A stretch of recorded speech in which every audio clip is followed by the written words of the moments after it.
Hey, It went live without the thing. I guess. Dude, we're going the other way. Hold on. I We got an intro.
Okay, this time we mean it. Hello again, Mover. Hello again, Gonky. Welcome back. Yeah. Wow. I don't know what's going on, man. We're going. It's. I don't Yeah. know, dude. I don't know. Switchology, maybe? No, I don't think so. Everything is different. Everything has changed. Yeah. You know what I need to do is bring back that. Remember that creepy thing that made my eyes always look at the camera and it freaked you out? Yeah. Because it was like instantaneous, like. Yeah, it was like twitching. Yeah. Like it just had a little bit of twitch. Things are different in the House of Mover. Well, first of all, welcome to back to the show. That's right. But the reason we've changed a little bit is because I ran out of room in the office. Time to upgrade. Doug has been here. Hello, Douglas. Howdy, gentlemen and audience. We were working on a special project. The Three Stooges here. Luna looks worried. Of course. My wife said the same thing. She looks concerned about. The therapy dog would know when she could smell crime in that car. Correct. She's like, no, but we put together a sim pit. Wow. Not just any sim pit. So Doff Reality sent over their H6 for testing and review. That's awesome. And we put it together and tried it out. There's old Doug on the wheel in the early stages of our development. It took us a solid weekend. I mean, honestly, it wasn't as bad as I thought it was going to be. No, I thought it was going to. I mean, what do you think, Doug? Did you think it was going to be worse? There was a lot of pieces, but I expected the software side to be a nightmare, and it was just switching it on. Yeah, so it shows up in two boxes, so to speak, and they're very heavy. And the DHL girl did not have a dolly, so or helper. She calls me. She's like, "Hey, I'm here." I said, "Well, I did the thing where I don't have to sign." She's like, "No, I cannot do this by myself." I was like, "Oh, great." So I asked her, I said, "Where's the dolly?" She goes, "Oh, it gets stolen." I'm like, "Is that why this thing was stuck in New Orleans for 2 extra days?" She's like, "Yeah, wow, probably." So we unpacked it and put it together. Spent the day yesterday. Actually, I mean, we were done yesterday for the most part. And as you can see, dude, it is everything. It is race car, flight sim, F-16, F-18, all the things. These pedals swap out for the race car pedals, Thrustmaster pedals. That's Wind Wing pedals right there. And they are just super nice. I mean, I've been working with them on this since, they said, hey, we want to try this. I was like, yeah. Because, I mean, the thing we always complain about, right? You can't feel anything. Yeah. Oh, yeah. Now you got some motion. You got, I mean, now, granted, is it pulling G's? No. But you get now the buffet and the feel of the aircraft. And like I was telling Doug, remember, Doug, when I was saying, hey, you can feel the AOA on the jet. Like you can feel that little bit of rumble that you'd get in the airplane. And just when you're looking over your shoulder doing something, you're like, oh, I'm in a left bank. Okay. Versus the Gonky, as you know, you could, who knows where I'm at this point. Right. So we put it together. Once it was like set up, dude, it's plug and play. You got to buy this sim lab, whatever it's called. And it's like, oh, you got iRacing? Cool, here you go. And then you just tune the stuff. And we were messing with it yesterday, tuning stuff out. And Doug, dude, what do you think about the racing? I really liked it. like once we got it working, all work stopped for the we just played for 2 hours. I told Doug, I was like, yeah, you're actually not supposed to play until you're done, because otherwise we just get stuck. Gonky, are you okay? Is there breaking news?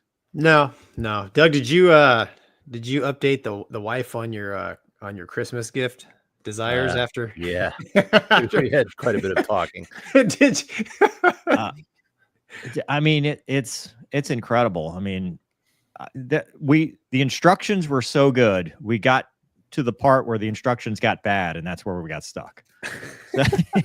Because it's like, hey, put this here. Okay, I could do that. Oh, flip it around. Okay, I could do that. Okay, put this bolt this way, and here's a measuring, page for each bolt, so you know which bolt goes where. Okay, I can do that.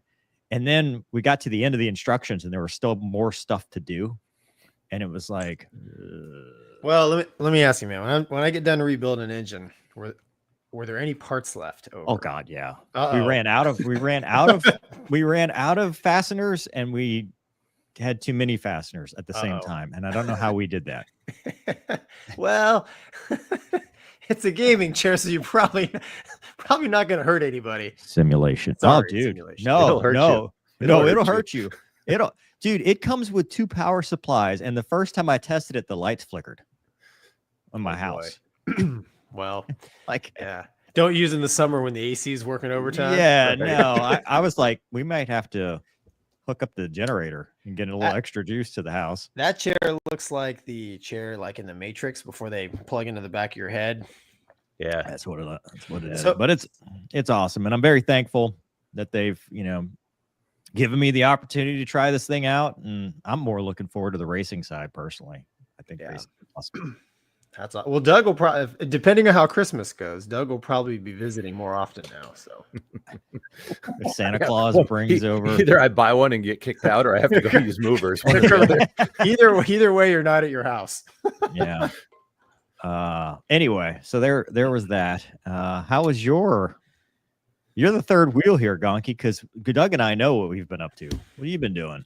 Just being a dad, man. I took this last weekend right before Christmas, so wrapping up some of that stuff, and then we got some friends coming in to town for a while, and been riding motorcycles with my son. He's 6. He just turned 6, and I'm teaching him how to use the clutch and shifting. Oh, wow. Yeah, exactly. So he gets it. Like when I will ride my wife's bike and he'll sit in front of me and he knows how to use the clutch. He knows how to shift. He gets on his bike. He doesn't shift. He leaves it in 3rd gear. It's screaming around. It drives me nuts, man. So, and his bike has an auto clutch in it, which I told him I'm taking the auto clutch out before he's 7. So he's going to have to use a real clutch and shit. But it's just like, I'm like, dude, it's the same skill. Just apply it to your bike. That's great. So I've been working with him doing that. And then, my daughter is like she's just talking a lot more, which is so fun. I mean, conversations with an almost 2-year-old like never gets old. So that's about it, having man. a conversation with Gonky. It's like having a serious conversation with the government, actually. So, I mean, that's very literal. Yeah, like literally, dude. So yeah, that's about it, man. Just kind of. But why? But why? Yeah, but why? Yeah, exactly. You gonna have your son? You gonna have your son start competing? He's done a couple races, man, but he's I had to lie about his age to get him in, because in the 60 he has a 65. Ooh, so for legal reasons, this is a joke. So 7 to 9 is the age group. So he literally turned 6, and I put him in a race back home, and I told him he was 7, and he got on the last lap he passed the kid who was second to last. I was so proud of him. So my kid didn't get dead last. He got wow. So, yeah, it's fun. Yeah, I don't know, Doug. You know, it's just it's just that kind of stuff is I don't care. But he thought he was like, you know, the champ, and that's all that matters. I let him know he wasn't the champ, but he still had a good time. So absolutely. Where's your Christmas sweater, dude? What is this? Dude, I wear what my wife puts in my closet, dude. And I wear what people send me, and I spent 30 minutes in line at the post office for this, so I'm wearing it at least once. I tell you what, if somebody would have sent me a Hornet, oh, dude, I would probably wear it year round. Tell you what, I'll send you this one. You can embrace the dark side. Maybe I can graft another tail on there. Well, and there's probably a Navy skipper wishing he had a Hornet sweatshirt. Sweater. Yeah, man. It's been a real standout week. VID, here you go. Don't shoot. We're going to talk about that here in a little bit, but first we've got other topics. Probably we got some stuff from the audience already. We did. Did we say it's Elias or Elias? I think he told us and we forgot. Oh, it changes the font too, dude. Look at this. Kaiser. Yeah, that looks cool. All BS aside, glad that nobody got hurt. Getty crew probably. Does this count for combat action ribbon? Curb Your Enthusiasm. You know, it's you told me not to think. The memes have already been hitting. The memes are hitting. They're hitting. It's like it's the one where it's the Hornet, and then it's like my tax dollars, and the missile hitting it somehow also my tax dollars. That's perfect. Aaron says, "Is Santa getting Gonky a new cruise sock?" That's funny. That's fun. I will say this, Aaron. That was my original call sign, cruise sock, just like that. When I was in the training command. Mover doesn't know what a cruise sock is. I do, and I'm wondering why you would be the we both do, and we both had the same look. It has to do with it's my last name, right? Heart sock. Wow. It's a play on my name. We were overthinking it. Yeah, I was because I had not been on a cruise yet because I was in the training command. I'm like Tom Cruise. Something you want to tell us? We're not judging here. This is a no judgment Christmas special. I'm just, dude. I don't make the call signs. You know this. They just Santa Claus is watching you. Santa Claus, yeah. He's not coming to my house, man. Oh. Gundam Blade says Gonky preparing a new country bully list for Christmas. Yeah, I'm checking it twice too. Make sure I don't miss anybody. Well, here we bully ourselves. Yeah. You gotta, dude. You have to, man. No one's off limits. First time able to watch live. Merry Christmas. Thank you. Merry Christmas, Jacob. Thanks, Jacob. Mark says Merry Christmas, Mover, Gonky, Doug, and Luna. Hopefully she shows up this time. Yeah. She probably is a little bit worried because last time she was in this office, machinery was moving. She was very concerned as a therapy dog. She was watching me really close. She was watching like the teenage girl just rolling her eyes, going, "What are these two idiots doing? What does he have on his face? Like what is that?" It's like your wife would be watching us do this, going, "Oh no, can't watch that." Yeah, no. Exactly, dude. Mark, all right, so we got all those. And then do we want to talk about the you want to start with that? What, the comedy? I love it. The comedy? Okay, comedy.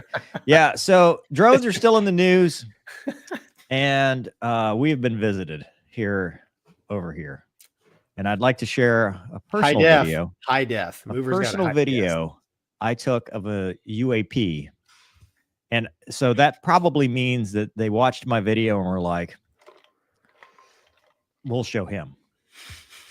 And they showed me. Are you ready? Do you play it? Prepare yourself. Damn drones over my house. Look at that.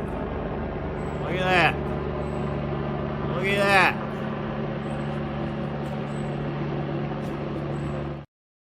Don't know what it was. That's an expensive drone, dude.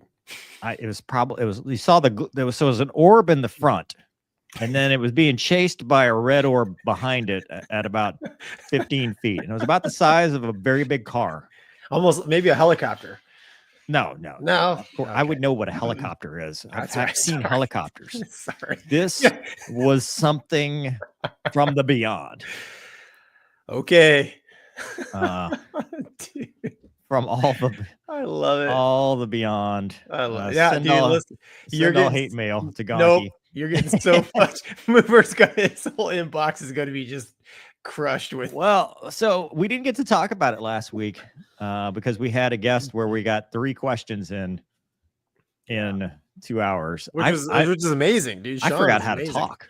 Like I'm just this perfect, dude. We just set that on cruise control and just keep on trucking. Yeah, easy peasy. But yeah, so I did the video about the UAP phenomena because it's more than one phenomena. And I got a little bit of backlash. I wasn't expecting the backlash, to be honest with you. I thought people would be like, oh, Mover, he's funny, but he's right. We should not be filming. Like, I expected the viewership to be this high level aviation enthusiast going, oh yeah, there's your nav lights, there's your strobe light. We know those are airliners. And Mover's only talking about those specific videos and the viral craze of people doing very similar. That was not the case. People were pretty upset because they thought that Mover was saying there's no such thing as drones, like just blanket denial of the existence of all drones. And so the video did very well as far as analytics and comments and downvotes. But there was a lot of anger. And it felt like when I did that chemtrail video or when I did the flat earth video, it just a lot of hate in their heart. Like I had one kid that was like, I am so disappointed in you, Mover. I'm burning all my Spectre series books, which is funny because it was probably an ebook. So I don't know how you do that. It's gonna be an expensive burn. Yeah, he's like, you need to wake up and all that stuff. And lo and behold, DHS, DOJ, DOD issue a joint statement that says we analyzed all of the sightings that we could find, and 69% were easily identifiable or misidentified civilian aircraft, and then another 20% or something else like helicopter or stars, Starlink, satellites, and planets. Because people were like zoomed in on Venus and all this stuff. And then there were like 2% that were actually drones. I'm sure that math checks out somewhere. I don't do math. But then people came back and they said, well, do you trust the government? Okay, cool. I'm with you. But then not 2 days later, the FAA issued a TFR for strategic locations saying don't fly your drone over these nuclear power plants and infrastructure sites, or we're going to shoot your drone down. And people are like, see, the government's doing this. And I'm like, well, wait, you just told me we can't trust the government. And now we're trusting. I am so confused. But the overarching thing, and I wanted to get your take on this, because the overarching thing, which I think I've been consistent on, is that the drone threat is real.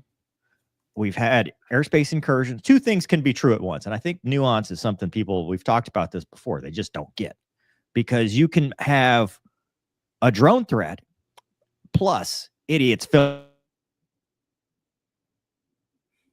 Yes. True statement. Uh-oh. There you go. Too many buttons. The UAP guys were after me. But you can have 2 things be true at once. And for example, the traffic, right? They just had a 40-car pileup on the causeway not too long ago, like 3 days ago, because it's foggy, right? Wow. And I'm on this traffic group that all they do is talk about traffic. And this woman is filming airliners as she goes across the causeway and like, look, do you guys see these drones? And one guy goes, if you guys would spend more time driving and less time filming the sky, perhaps there wouldn't be 40 car pileups. But the drone threat is real because we know this to be true. But also, there's no UAP. There's no, like, it's not this big conspiracy. I don't know what viral video started. It's TikTok, dude. TikTok is cancer. And awesome. Yeah. What do you think? Yeah, dude, it's one of those things, you know, they put on the news something about drones. All of a sudden, everybody's looking up and they're like, oh my gosh, there's things in the air. I better film this. This must be drones. It's like, no, it's just, you know, go viral. Right. The last however many years you've been on Earth, you just don't look up, right? You got your face in your phone all the time, right? So, and you're right, dude. We talked like at length. The drone threat is real, like 100% in and around bases. The threat, yeah. For we've even attacks. had like people in the know contact us. Oh yeah, and we're like, hey, let's have a phone call about it. And we have this phone call, and they're like, hey, you guys are 100% right. Yes, and you need to be singing like on the highest mountaintop about how big of a threat. Yeah, keep bringing it up because it is a real threat. But my thing is, it's crying wolf, right? If you saturate the airwaves with nonsense, you will never get the actual issue taken seriously, because as soon as the statement comes out, like the DHS and all that, and says, hey, it was just a bunch of idiots that, you know, in the Jersey Shore, when you get that, then people go, oh, well, okay, well then, you know, every drone people don't understand that multiple things can be true at the same time. Yeah, exactly. And I mean, the other thing is, man, the ones that we took a look at, what was it, 2 weeks ago? Mm-hmm. Man, I mean, plain as day, right? With Casmo, it's like, come on, like that's not a, you know, like it's like I just know, you know. So, you know, and Mover and I aren't saying that like a drone attack could never happen, or a drone, you know what I'm saying, or that or that there's no spying. Dude, exactly. I had a drone in my yard. I have no idea. Like, I'm not kidding. I found a drone, like a kid's drone, crashed in my yard. Yeah. And I'm like, right. Was it spying on you? Who knows? I don't know. Like, it didn't have an SD card or anything like that. It was just like a Chinese Temu, you know, drone. Right. And I've got a death threat. So, well, I mean, man, like you said, we 1000% agree drones are real. They do pose a threat. I actually think it's the future of aerial warfare, at least a big part of it. But like the things that people are claiming are drones right now, airliners, helicopters. Yeah, I don't know that it's future of aerial warfare. I think it's the future of a lot of low intensity, you know, insurgency stuff. Like, when I say I mean it's going to play a role. Oh yeah, no, I agree with that. It's going to be a prevailing issue. You know, 100%. I'm not in the Elon Musk, hey, we need to stop buying Fat Amy, right? And because drones are the future, I'm not there yet, right? But I do think from like the troops on the ground. Oh yeah, when you're talking soft targets and how do you create chaos and panic, drones can do that. And, you know, you talk next terror threat, drones, weapons smuggled across the border, whether that's small arms, man pads, whatever. Like I've always said that's a big threat. And then, you know, any kind of CBRNE, chemical, biological, radiological, nuclear, whatever the E is. I never remember all the acronyms, but, you know, bad stuff. Anthrax. Yeah. Anyway. Yeah. I don't know. It's, you know, at the end of the day, man, we're just poking a little bit. You got to have some thick skin. See, he says it better than me. Land warfare issue more than big air warfare issue. There you go. See, that's perfect, dude. Thank you. That's said better than I could have. Charles says, Merry Christmas, Mover and Gonky. Mover, please snip the zip ties from your mic bone. They're extra runways on that airport diagram back there, dude. Oh, I love it. I'm not sure he's not in on the joke. Oh, it's funny. I never can tell. It really. Yeah. Anyways, go on. Ilyosha? Dude, is that a cow or a dog? I think it's a dog. No, Because okay. cows don't have the thick tail. I mean, they got a tail, but it's like a thin one, right, Doug? Yeah, but it's a cow colored. I want to shoot it, but if it's a dog, I don't. I think it's a dog. It's an important distinction. Very. Yeah. Get your VIDs right here, mover. Segue. Ding ding. There's an answer if you want to see it. Oh, cow dog. I don't know. I don't know. Hey, he's honest, man. Good on him. Good on you, man. That's Tom awesome. P says, any new Corvette drama? I drove it today, drama free. I just hit 100 miles today. You mean I left too early? Milestone, dude. You did leave too early. I didn't think about it until the second time you came back to pick up the stuff you forgot, that I was like, hey, Doug was going to go for a ride in the Corvette. I didn't think of it either. I just totally slipped my mind. I was so excited to get that exhaust system out of my garage. Did someone buy it? I hope so. Oh, I think so. Either way, it's gone. Either way, it's gone at this point. Out of sight, out of mind. Gotcha. But no, I got the I mean, the check engine light. I mean, yeah, the video was like that, but how do you get people to watch a video but then make a big deal out of something? But at the end of that video, I made it clear that it was a nuisance check engine light for something that is not yet fixed on the 2024s. So but people are like, that damn Chevy, it's terrible. Why would you buy that? Engine light. Yeah, you got electrical gremlins, your transmission's falling apart. Drones are getting you. I blame the drones. Cats and dogs living together, mass hysteria. Basically the worst parts of the Bible.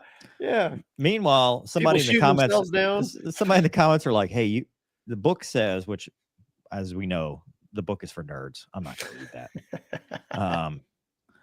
It says you're not supposed to go over 4,000 RPM until you hit 500 miles. And I'm like, oh God. So that's becoming a challenge because the car wants to be up there. It redlines at 5,500 right now until it hits 500. But now I got to redline myself. Like, is this communist China? What? Don't put it where. Put the line where it needs to be. It's like these people asking me the ops limits for stuff. Whatever red is, I don't let the needle get there. The car's too smart, man. Yeah, right. It should. Speaking of which, Doug, I figured out how to turn on the smart rearview mirror camera. Oh, good. I was wondering about that. So, Gonky, this car has an HD camera that will replace your rearview mirror. Oh, wow. And I knew about it because I was, polishing her up as a Corvette owner would do, because that's all we do. We wax, right? That's all. We don't do anything else. We just wax the car and get ready for Cars and Coffee and car shows.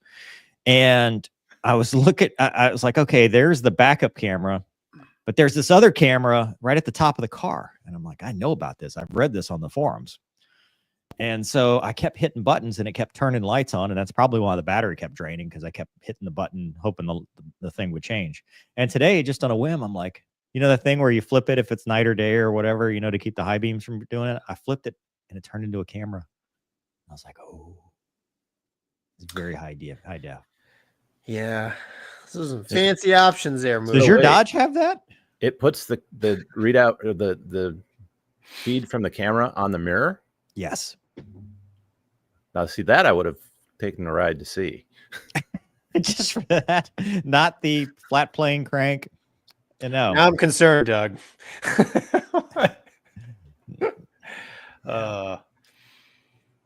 Anyway. Ilyosha. Am I saying that right? With the dog cow avatar. Thank you. Thank you. Yeah. The UAP is down the F-18, which we need to talk about. That's next. We'll get there. What about these jet-shaped drones? What are they? Jets. I think that's a joke.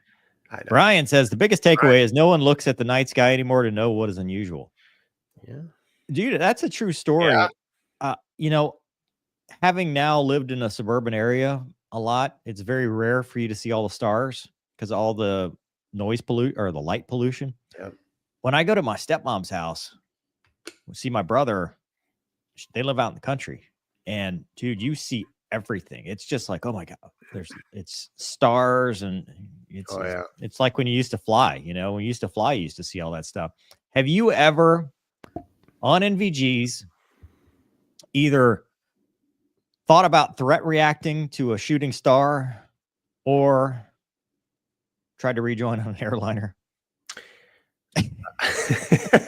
I have tried to rejoin on airliner with NVG under the NVGs because you're like, oh, that blinking light, that's got to be him. Yeah, and I tried to bore sight him. I'm like, why won't this piece of I'm like, dude, where us? Because he's like freaking 200 miles away.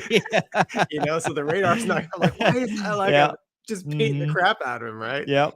No, the only thing I almost threat reacted on was F-16 flew under me in Burner over Iraq, and I thought it was a SAM got launched. I literally about crap my pants. Oh, dude, I remember being, you know, because I tried not to wear the goggles if I didn't have to because they hurt my neck, but I had them on, and I'm just looking around, and I'm like, you know, you see the shooting star, and you're like, oh yeah, yeah. That's why you take 2 Hawks. That's why you take them off, dude. Help me. Too much essay at night. Yeah, you know what? I don't want to see what's out there. Yeah, when you do the big LFEs out in Fallon, dude, like you put the goggles on, you're like, oh, there's a lot of planes out here. You turn them off, it's just you. Fallon was the worst because the A+ was not NVG compatible, so you had to turn all the lights down. Oh yeah, dude. That night, you remember the jet we had? Were you there that jet when we had one jet where it would hit 24,000 feet and the pressurization schedule would just go to the moon? No, but that's a common. I may have been. That's a common problem. The one time I have been like truly hypoxic because, you know, I'm just bebopping around and I'm like, dude, is the light going away or is it just dark outside? You know, because it was pitch black in the cockpit. I'm trying to wear NVGs and I'm going, is it? And then I look down at the cabin altimeter. It's like 24,000 feet. I'm like, oh, that's okay. Yeah, here we go. Mass back. Let's get the.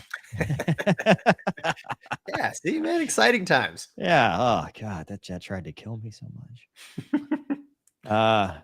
You say it. Try. Car. Is that? Thanks, man. And yes, very man. Love your show. It's a woman in the thing. I use that as anyway, gender neutral. Correct. Thanks, dude. Love your show. I'm from very large country called Turkey. Yes. Turkey, right? We don't say Turkey anymore, dude. But if they're from Turkey saying Turkey, do we honor that or do we use the new nomenclature? Anyway, yeah. Thank you. Thanks for fun time. It is 04:24 a.m. here. Wow. Happy New Year. Yeah, Happy New Year to you. That's awesome. Happy holidays. There's all kinds of holidays right now. That's true. That's true.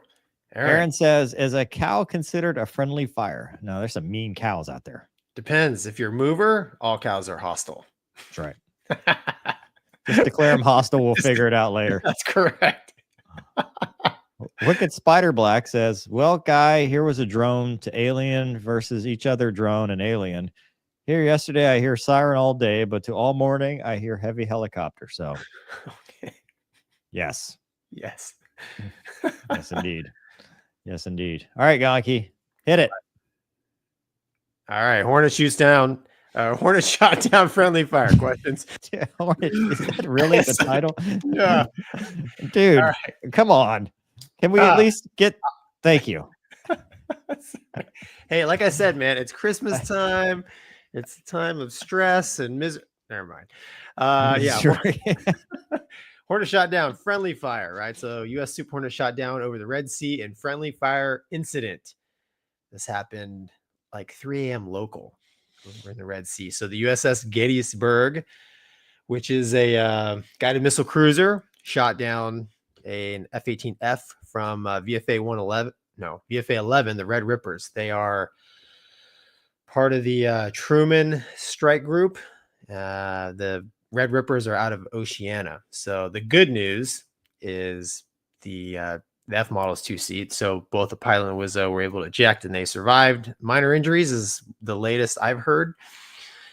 And it's unclear what the projectile used as far as what brought down the.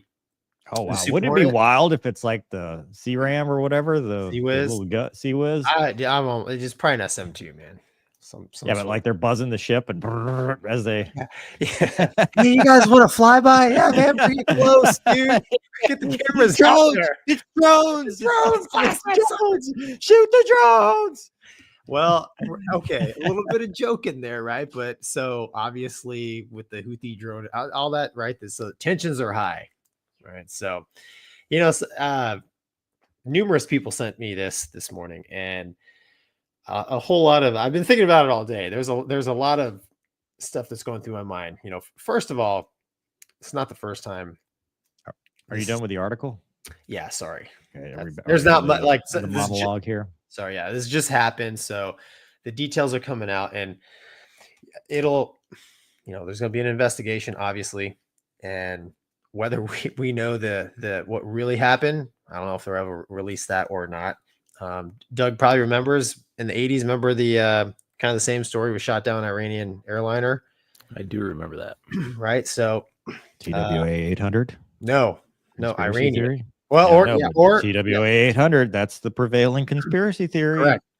Correct. TWA 800. Right. So that's the tin hat theory. But these things happen. Unfortunately, it is a kind of war zone over there.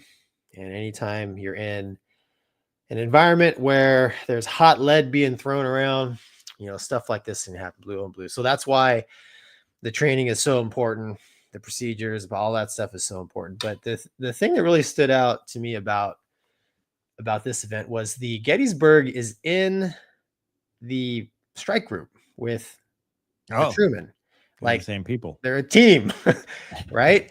So, and again, I'll go ahead and say it. I'll probably speculate just because thankfully both what we're here for. Both the aviators are, they're alive.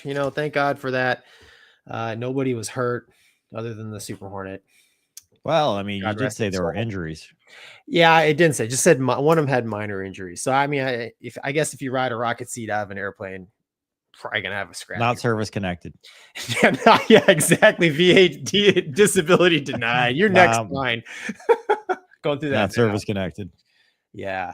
No, but the thing that stood out to me is they're in the battle group, right? So every time I came back from a mission, I mean, you check in with Red Crown, you have a there's an airplane, everybody's in on the airplane, especially the the guided missile cruiser is usually a big part of the air defense for the battle group. So they're going to know kind of what the airplane is, where everybody's going.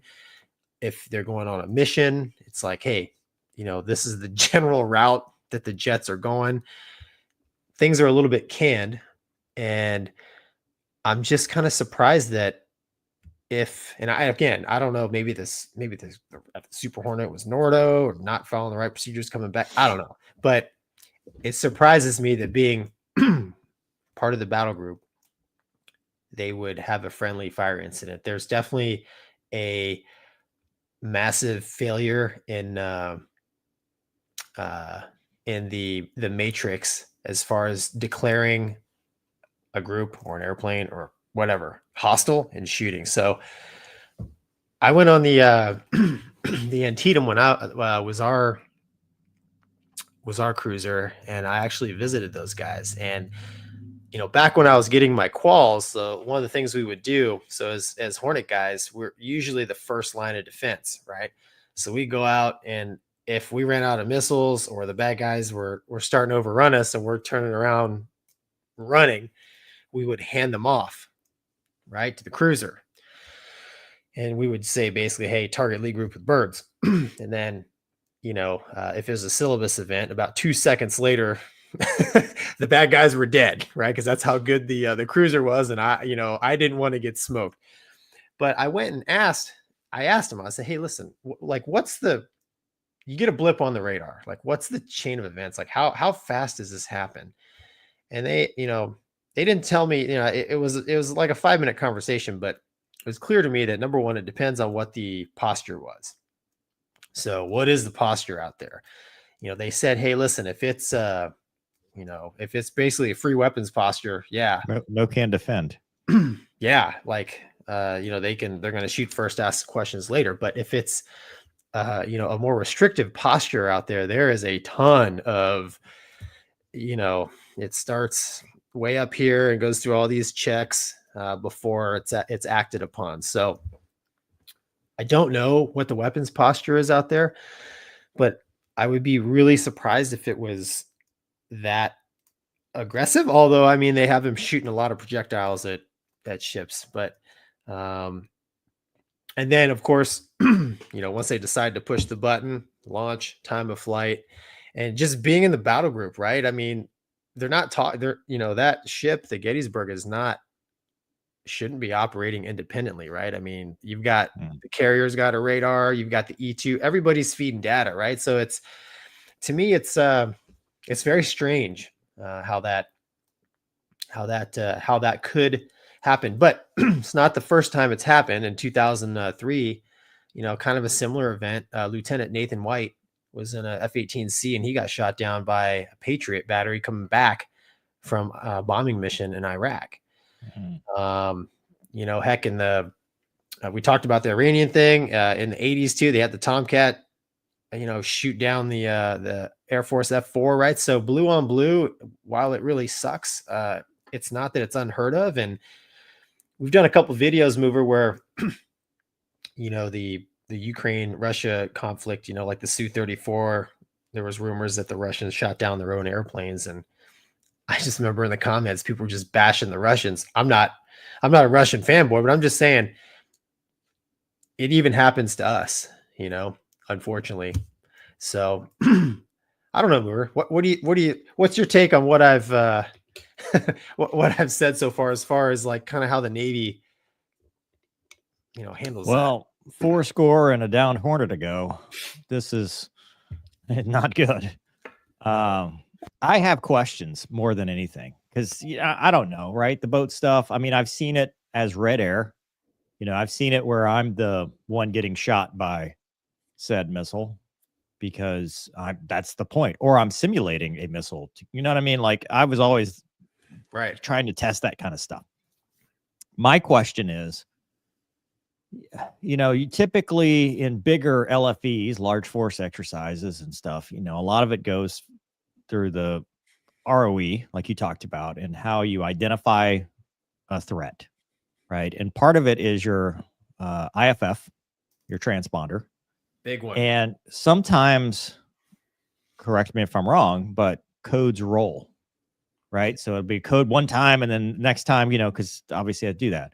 And so like, that's a good place where you can have an error chain, right? Because you might roll off of one air tasking order, but it's actually the next day. You know, the Zulu day flips. Somebody's on the wrong time. Somebody is looking at the wrong sheet or something. Now, one would hope that there's checks and balances. Go, hey, dummy, no, we don't shoot on that. Like, I don't know what the steps are before they hit the red button, or if it's even a red button. It could be a green button. I don't know what color the button is. If it's even a button, it could be, you know, Control-Alt-Delete. I don't know. But to me, that could be part of the error chain, is just something administrative, you know, squawking, some kind of IFF code, something like that. Misidentification is another thing. Were they in a AO that was actively engaging other threats? Because in the news, this used to be the hot button issue a couple months ago, but what's in the news now? Shooting down drones. We're not talking about whatever the Houthis are doing and all that stuff. I mean, honestly, when I see this headline, I'm like, oh, wow, we're still doing operations there, you know, because it said it in the article, right? It said, hey, in the middle of combat operations, blah, blah, blah, Houthi threat. So was that part of it? And is it going to be something like, obviously it's going to be a human factor, more than likely, but is it complacency? Because if even still, this group of people has seen a lot of combat. So you kind of get in this rhythmic routine, you know, okay, that's always hostile. That's always this, you know, and when you get complacent and when you get into a routine, you start skipping steps because you're like, okay, yep, got to shoot that down. Okay. Yep. Because remember what you said when we covered the Houthi drone threat. is what happens if it gets that close. That's the biggest threat. So, were they thinking that like, hey, this target is close. It's not squawking. It's not, I'm not saying that squawking is I'm just saying it's not what I expect it to be. I'm worried about a bigger threat. I need to take action right now. I don't have time to think. You told me not to think. Next thing you know, we're in the news because it that's how this stuff happens. Or was it a contested or denied environment? When we did our, they used to call them operations readiness inspections, OREs, ORIs, or exercise. We were practicing for one, right? And part of the thing was, hey, we're gonna take all the comms down, and you're gonna have to run this as if, it's Armageddon, right? You're not gonna have command and control. You're gonna have to figure it out on your own. And no kidding, the first look, 3 shoots down 2. They're pointed at each other. He's like, oh, hot contact, Fox 3. Oh, yeah, I'm buying a keg for the squadron now. Yep. Because sometimes when you get in that heat of the moment and you've been used to it always works and everything's working and that's always a hot contact. But then when the systems degrade or deny, mistakes sometimes happen. And like you talked about, we've mentioned this about the Russians. We've mentioned this about the Ukrainians. We've mentioned this about others. It's not out of the realm of possibility. The Patriot, right? Didn't the Patriot shoot down like its own? Didn't we talk about a friendly fire with a Patriot? And we're like, yeah, okay, makes sense. Yeah, I know the Patriot shot down a Hornet and a Tornado during the in the early 2000s, man. But that's because they had them set on self-protect, right? So once they meet a certain criteria of an object that meets a certain criteria, it'll automatically engage it. But the other thing I thought about Mover was, excuse me, most of the time, you're not going to be alone, So like, I wonder if it was a flight of 2 Super Hornets, and if it was, the odds then of like both squawks being off would be even less. Wombat has sent me deep intel. What does he say? Says, my contribution to the show, I've been locked up by the ship numerous times. Doesn't surprise me. They did blue on blue. He says, where was the Wizzo? Because they should have been pumping out chaff and flares. And I will add for Gonky, they should have been the last chaff or flare at the very end. That jet should have recovered with 1 seat in it. As God wanted it. Where's your Wizzo? Where's him or the jet? That's right. That's right. We're pumping out Wizzos in Pensacola every month. Yeah. Yeah. Go pick them up. Throw your hat in the water. Send the dinghy. Yeah. But that's just it. Wombat brings up a good point. They generally see about everything that's coming towards the carrier strike group, and just the whole correlation and identification. Something was amiss there. It's especially like now.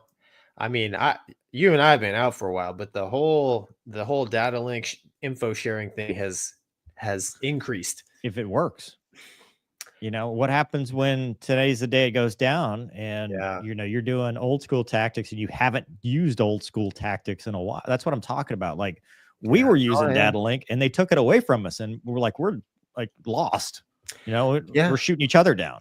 Yeah. I don't know, man.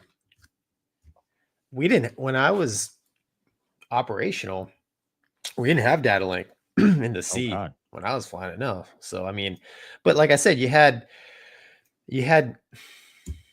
designated, basically routes you would fly. And then like, even when we were doing, any kind of, like we were doing DCA, against Iran.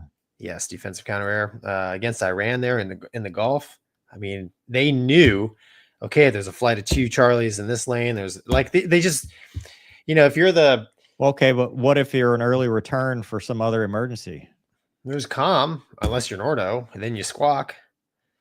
Unless, like, true. And then we go back to now. You know what I'm saying? Like, it's people in the comments hate this Swiss cheese model. It has to line up somehow. That's true, but like your wingman's like, hey, Gonky's coming back because he's clueless. It's like, oh, okay, don't shoot that guy. Well, dude, right? that's a Navy thing too, to send people back solo. In the Air Force, dude, yeah, we go, you know, section integrity for the Navy, you know, flight integrity for the Air Force. So we go together.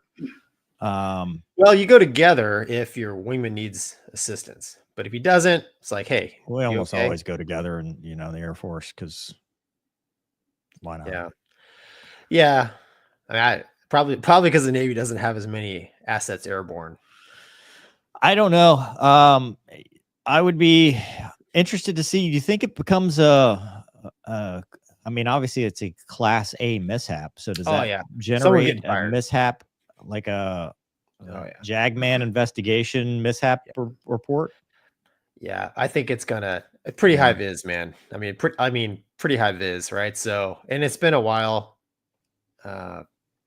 and this could be I'm trying to think. This could be the first like Navy on Navy, right? I don't know. Yeah. So I mean, and I keep coming back to is like, you know, the unless it's like a super early lot Super Hornet, which I don't know what the oldest Super Hornets flying. I imagine the Red Rippers 2-seat F Squadron are flying probably pretty new. Usually East Coast Oceania, they get all the toys first.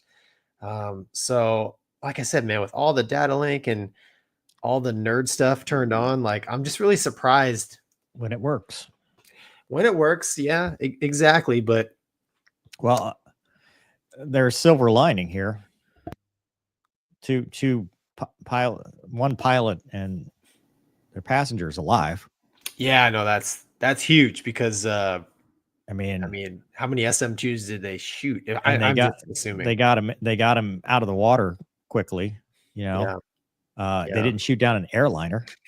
That's true. Yeah, yeah, you're we're right. not talking the Malaysia MH-17 over Ukraine. Yes. I mean, we are grateful that this is something that we can somewhat speak jovially about, because it could have been way worse. Oh, dude, like way worse. You imagine? I mean, next to kin notification. Oh, sorry, we did that, dude. Yeah, no, I know. And that has played out before, and that's horrible. And I mean, Mover, you can attest to this. Like whether it's air to ground, air to surface, nerds, or air to air. Anytime we started training how to use weapons, like that was always just pounded into our heads. Like, dude, you make sure whatever it is that's on the receiving end is a bad guy. When you frat in the Air Force in training, yeah, right, even if it's a BS part task trainer, like I shot the OG because the lock swapped and we were doing ACM, air combat maneuvering, so 2v1, and I had to do the whole buy keg, brief the squadron, you know, pretend like you're giving the brief to the loved one of the person that they lost, all that stuff, because it's serious. It's one thing to be killed in combat, you know, in a blaze of glory. It's another thing when your own people, you know, shoot you down. I know, dude. Dude, look, I've told the story before. I was involved, not me, but my wingman, in a blue on blue incident, right? Supporting troops on the ground. So like, you know, even before that happened, when I employed in real life, that was actually the thing that I was most scared about, was harming the people I'm trying to help. Yeah. Right. So like, you know, whoever the sad thing is like whoever it was that pushed the button. I mean, that person right now feels. What level is that? Is that like a E5 or something that's pushing the button? Does it have to be an officer? Like, because a lot of stuff you have to be an officer for the kill chain, like aviation.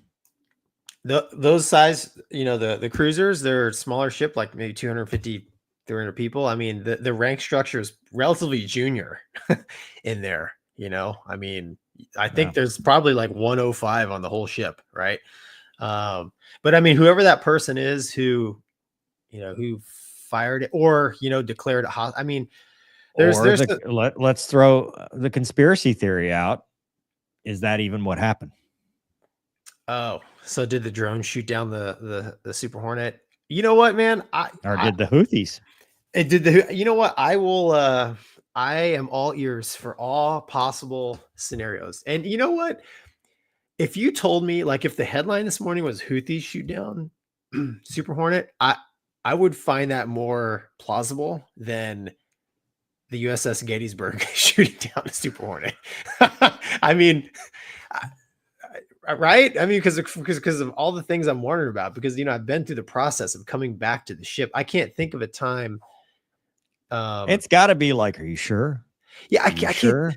Well, the other thing is, like, there's a recovery window. Like, I just can't think of a time when it had. Aircraft it has to be back non-standard where the procedures weren't in sync. Somebody is on the wrong page, and it was non-standard. I mean, that's like that multiple layers failed. Think about like Vietnam, Gulf of Tonkin, right? All those carriers parked right off the coast, and for years I can't think of an incident where they're like, "Oh, it's the Vietnamese coming out, blast them," and it's an F4 coming back. This is different. This is drone. Like, they have been fighting drones that got close enough that they had to use the Sea-Wiz one time. Yeah, like we're in a different world than Vietnam, where you had a flot FIBA. I know, but I'm just saying, man. Like, if the headline was, Houthi shoot down, I'd be like, oh wow. What is this shovel thing? What? This dude in the chat is like, keeps talking about shovels. Who cares about shovels? Shut up. I don't know. Yeah, I don't know. Shovels. Keep saying the Houthis had good shovel. Like, what? I understand these people. All right. We done with that yet? Because the horse is dead. Yeah. But thankfully, no one else. Just the horse. Speaking of horses, here's the cow dog. Alyosha says, guys, somebody posted a banger meme on this. There's a lot of banger memes on this. Oh, yeah. There's more coming. Doug, you had a funny line, and I've forgotten it and didn't steal it because I forgot it. Do you remember what happens when you throw NATOPs in the garbage? Yes! Yes! Oh, he's been sitting on that one. Yeah, quick, go get that NATOPs before they burn it.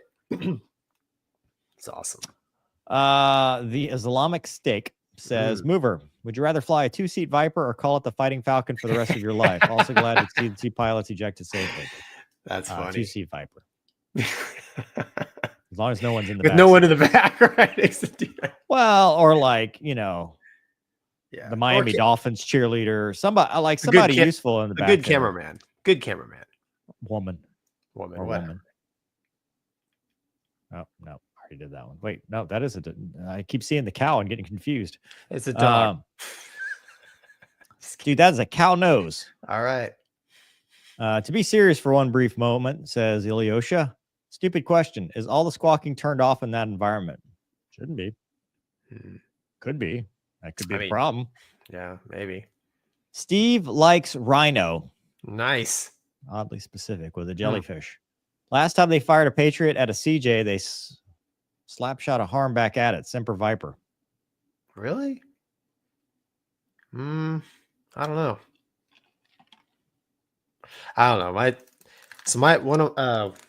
My old skipper was in the squadron when White got shot down by the Patriot, and he told me, he said, if you get indications you've been shot at by a Patriot, eject immediately. That's what he told me. Don't try to defend against it or fight it. Yeah, I don't know. I just work here. What in Tarnation says it's a shame we don't have Mythbusters around anymore. It would have been great to have them check if Wizzos really can make good players. Oh, dude. Dan O'Grady.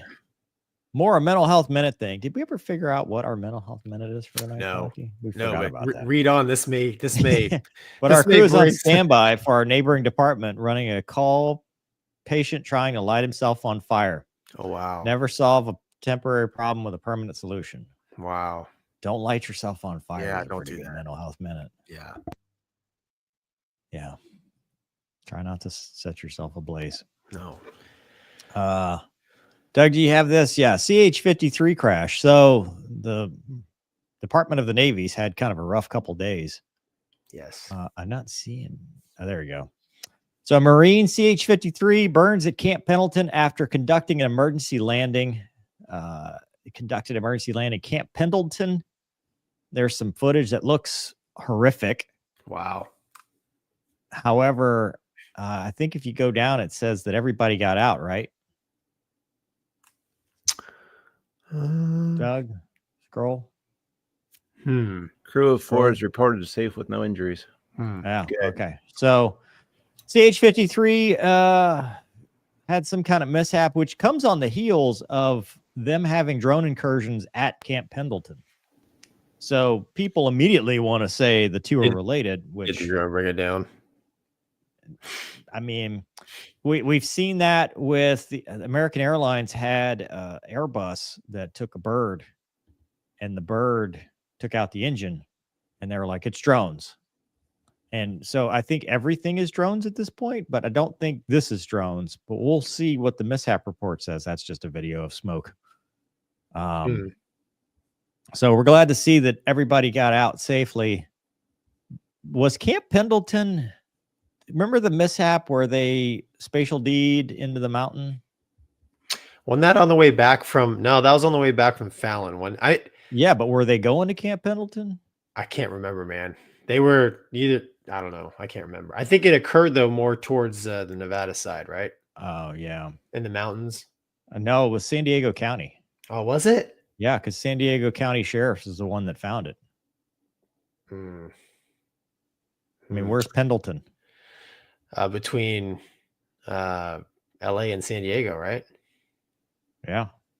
Because it was San Diego County Sheriff that found him. Really? Yeah. Yeah, that's been a while. That's been what, a year, 2 years ago? 1 year, because we've only been doing the show for a year. Depends on the calendar, but yeah. Yeah. Well, dude, hey, like you said, naval aviation's had a rough week, but thankfully no fatalities.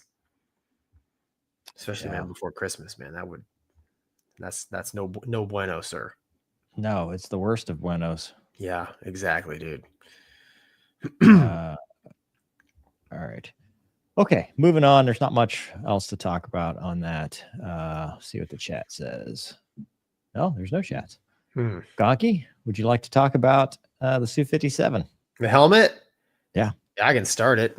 I've got a video coming out on this tomorrow. You beat me to it because tomorrow's Monday, and I've got a little short video coming out on it on my channel. But why? Why not? One of you guys is going to have to hit the share button. Mine's broken again. There it is. Russia's Su-57 Felon stealth fighter might get an important upgrade. So upgrading. Yeah. So I don't think they had any kind of helmet, like a helmet mounted Q. When we're talking about helmets, that surprises me. Well, the Raptor, right? I mean, does it really? The F-22 guys don't. Yeah, but the Russians were like the leading edge of helmets. They were. Exactly. That's right. Because the MiG-29 had it in the 80s, right? So 81.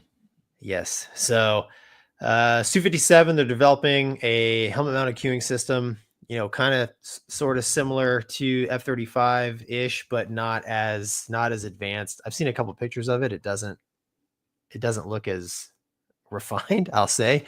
But like Mover just said, they have decades of experience with helmet mounted queuing systems, and I think whatever they do make, it will work. It may not work as well, but as I think we've talked about on this show, the F-35 helmet has not been 100% successful. There's been issues with it as well.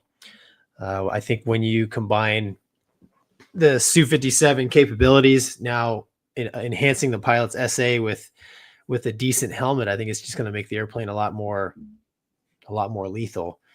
I mean, we're just going to have the unclass version as far as everything the helmet can do. But I have limited experience with the joint mounted Jahimics there in the Hornet, and it's a nice piece of gear. I'm not going to lie. Mover. Yeah, I mean, I think probably most people already know based on just DCS, right? Because the helmet is part of DCS, And so, you get all the, in fact, every time we do a video, people are like, well, how come you're not turning the helmet on? Because I didn't fly with the helmet. So I do what I know. So I kind of talk about it tomorrow's video, but I am surprised that it is not already in existence because of, like I said, their previous, because every other fighter they have has helmet, right? The Su-30 did the Su-30 have it in Malaysia? Yeah, but it's the older. It's like it just cues the winder, as far as I know. Oh yeah. So is this the first time that they have all that data? Because it's not EOTS, right? It's not the F-35 electro-optical targeting system. As far as we know. Well, according to what they're, right. Vitali, whatever, the guy who's doing this, it's not that. So, I mean, it's basically they're up to the level of a Super Hornet now, or a Viper, that has JMX or an A-10. Yeah. I mean, I mean, I don't know, man. Sometimes I think less is more, but I don't think it takes a whole lot of information being displayed in the helmet for it to really enhance. No, I mean, it makes a lethal aircraft more lethal. That aircraft, especially because, it was already kind of eye-watering with some of the stuff that it could do. And now you don't even have to do the stuff now, right? Because now you can target like the MiG-29 with the Archer. You can target stuff that you're not necessarily pointed at, which is muy bueno. Yeah, and you bring up DCS, which it's all air to air, but the other with a helmet, I mean, in air to surface, it is also nice, right? Seeing what your sensors are looking at, what you're about to attack. Yeah, where the friendlies are versus where the target is. 100%. Being able to designate like, hey, I want to blow this thing up or whatever. Yeah, now is the Su-57 doing all that stuff? I don't know. They're shooting long range stuff. I don't know that it really even matters. Yeah, that airplane, at least as far as I know, is purely air to air. I've never seen any pictures of it carrying any bombs. Well, they're talking about it shooting like long range missiles or something air to surface. Oh, really? In the news. Now, whether that's true or not, I don't know. Yeah. But I would say it's a good thing to have. It's not unusual, like you said, for it not to have it because the F-22 didn't have it. But one of the articles I read said, hey, this makes it Gen 5.5. And I would argue this makes it Gen 4. Because JMX has been around for a while. Yeah. And that's not to say it's not good. Like, it's going to be lethal. You add a high off-bore sight capability with that aircraft and the thrust vectoring and all that stuff. I mean, yeah, and just the overall the SA, man. Like a two-seat brand new two-seat Super Hornet with both Pilot Wizzo wearing JMX. I mean, that's pretty. It can, it makes it a much more lethal machine, air to air and air to surface. And the big thing with air to surface, man, is the time. You can really quickly get a vantage point of what's going on. Yeah. And then employ. Whereas back in the, it's like, call contact. You're like, right. So, yeah. One thing that's kind of cool. I saw this in looking up my stuff for the video that's coming out tomorrow, but dude, that's the Su-75 and it's not a bad looking airplane in this paint scheme. That's cool, man. Yeah. Did you say Su or MiG? Su-75. Wow. Yeah. It's like they're coming out with a new one every day, man. Well, this is the one. So it doesn't exist yet because they're doing the digital design thing, like straight to production. Mm-hmm. So they're not like they're selling them before they're selling them kind of deal. Like there's a whole thing about it. They're trying to find buyers. That's I mean, based on the size of that canopy, that jet's quite a bit smaller than the Su-57. It looks like it anyways. Anyway, nothing from the audience. So let's move on to, you want to talk about the emergency cast thing?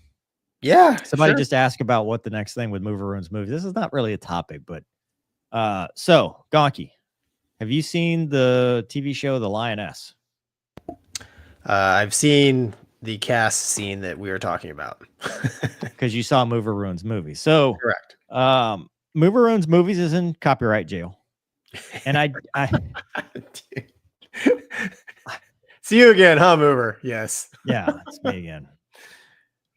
So it's in jail, but it's going to be out in hopefully a couple days. It's funny because on Instagram, you don't have Instagram. You do, but you don't use it. Correct. There was you see who follows you, right? And I see this like blue check mark follows me, and I'm like, who the hell is this? And it was an actor, and the actor was like, it just talked about Paramount and all this Lioness, and I'm like, what the hell? Okay, whatever. And then he messaged me when I followed him back. He's like, hey, thanks for following. We watch your stuff, blah blah blah. I'm like, really? And he's like, hey, what do you think of this the Lioness? And I'm like, it's on my list. I haven't seen it yet, and I'll watch it sometime. And I put it on the list and finally got around. This was a while ago, I finally get around to it. And so the opening scene of season 1 is a close air support scene. And Zoe, help me out, Doug. Saldana, is that her name? She was in Guardians of the Galaxy and Drumline, very attractive woman. And Nicole Kidman, who apparently, when she did that interview with the vampire, drank the vampire blood because she's aging backwards now. She looks younger than both of us. Like, I don't know how she's doing this, but she's doing it anyway. It's an opening scene, and hopefully, if this ever becomes a clip, you go watch it on my channel and then watch this, because we're going to talk about the emergency cast. But I do a Mover Ruins Movies on that opening scene where they're at this forward base with spec ops kind of people, snake eater types, and outside the wire there's an attack, and they're getting there's a bomb that goes off, and then they're getting attacked, and she gets on her sat phone, calls in an A10, Sound of Freedom, does some level of a 9-line, A10 strafe, saves the day, and then some other stuff happens. And so this sparked a big discussion. Number one, the show's fantastic. At least the first season. I just got to season 2, episode 3, and they kind of jumped the shark with some of their CQB stuff, like completely out to lunch. Now I'm going to have to Mover Ruins Movies, the CQB stuff, because it's not flying, but whatever. But let's talk about season 2. Season 1 is fantastic. It's a great show. But the premise of Emergency Cast is kind of what you and I were talking about, because I was talking to T-Bear about this too. When I was growing up in the fighter community, Emergency Cast was a big topic, because Emergency Cast means close air support without a qualified joint terminal attack controller. So that means sometimes it's just somebody picked up, and I even talk about it in Spectre Rising, because that's the prologue of my first book. You're overhead something, and somebody just picks up a radio and says, help me, please make the bad guys stop shooting at me. And so it is the most dangerous, I think, arguably, close air support scenario, danger close with Emergency Cast, because you bear all responsibility for everything that happens. Now, is this scene Emergency Cast? Well, T-Bear and I were kind of talking about this, because she tells them it's type 2 control, and then she kind of does half of a 9-line, and then she clears them hot, which typically, unless they're just saying things that they know, you're not going to get it cleared hot. So it's not a 1-for-1, but it's, for Hollywood standards, it was pretty good.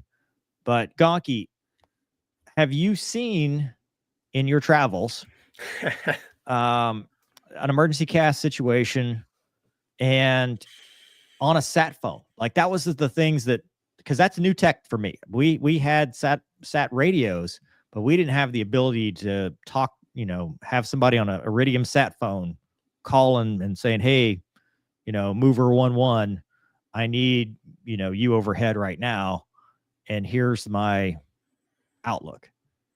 So what do you think? And you watched, by the way, the Mover Ruins movie, so you know what I'm talking about. You've got context. Yeah. I don't have, honestly, the whole emergency cast thing. I like, it's like, since we talked about it, I've never heard of it. So when I was in country, we had like numerous, not me, but like the whole air wing cases where, like, all of a sudden there a firefight would break out, and like, no kidding, troops needed help. So what we referred to it as, or what we called it, was a tick, basically troops in contact, right? And so I don't know how that like manifested itself as far as the message getting to me, but somebody on the ground calls up crowbar, whatever, the whoever's in command and control there, and says, we're in a firefight, we need help now. Like in our case, like one time we were on the tanker, and they're like, hey, there's a tick over at 86 Charlie Hotel, you need to go now. And we beat feet over there as fast as we could and do our thing. Vice, hey, check into this kill box, check in with these guys on the ground, get the 9 line, the sit rep, all that nonsense, right? So the phrase we used for, I don't know if it was emergency cast, was just a tick, troops in contact. Well, that's different. Emergency cast is there's no JTAC. Troops in contact would have a JTAC, would give you a 9 line, and would clear you hot. Every time there'd be a JTAC? Yes. Emergency cast means no qualified JTAC. So you just got whoever, they got a radio, and you're talking to them, and it is not a qualified JTAC or FAC-A. I've either forgotten that in training, but I know operationally I've never heard or been or experienced that scenario. But I mean, it makes sense, right? I mean, a scenario like that could easily happen. Yeah, and it goes back to this scenario. Was that emergency cast? No, because she's doing nobody's going to be saying type 2 control and all that stuff. This was just a half-ass 9 line. Yeah, if you're not trained in it, if you're just if you're a rifleman on the ground that grabs a radio, if you, hey, give me the ready for the 9 line, he's gonna be like, just shoot these guys. What do you do? Yeah. Right. So well, and so you kind of want to hear the words, hey, is this emergency cast? Because that kind of makes it okay, because you want it on the tapes. And, high risk. It's really high risk. And in the show, they do stuff that makes it even higher risk. Like, you check in, right? First thing you get is the friendly position, fighter to fact to fighter, all these briefings, so we know where everybody is. Now, sometimes you skip that, but it's very unusual to me to skip that, right? And then when you do the talk on, it's 400 meters from the friendly position. So you're, or what it was like, it wasn't even that much, like 75 meters. But what I'm saying is the talk on is from the friendly position, because those two things should not, line 6 should not be related to the friendly position unless you absolutely have to, because of that happened. Dude, that happened a lot with us.